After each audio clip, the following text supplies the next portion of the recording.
Good morning, students. Today we are going to study about primary key, an attribute or field that uniquely identifies each record in a table is known as primary key. In a student database, each student have separate admission number. They are uniquely identified by this number, as no student can have same student number, and a student cannot be without student number.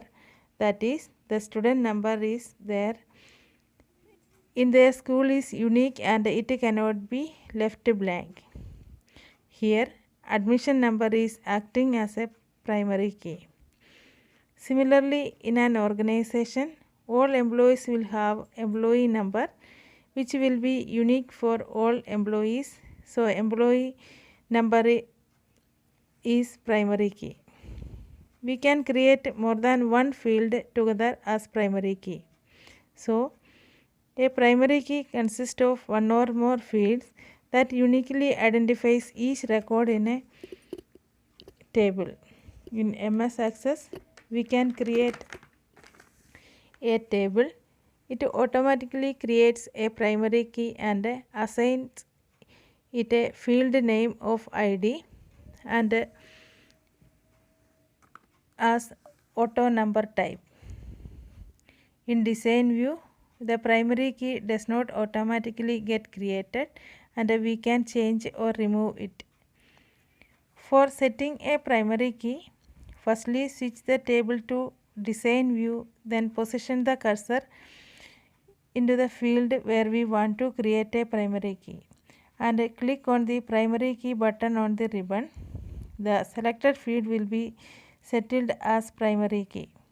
When we create a primary key in a field, a small key icon will appear on the left side of the field.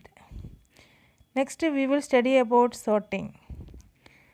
Arranging data in ascending or descending order is called sorting.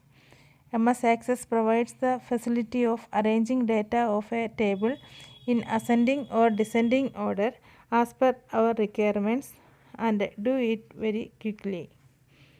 For sorting a column, firstly click on the column label of the column which we want to sort. Then click on the Home tab. From the options, click the ascending or descending button in the sort and filter group. The selected column will be sorted in ascending or descending order. If we want to undo the sort, click on the remove sort option in the sort and filter group under the Home tab. Now we will study about filtering.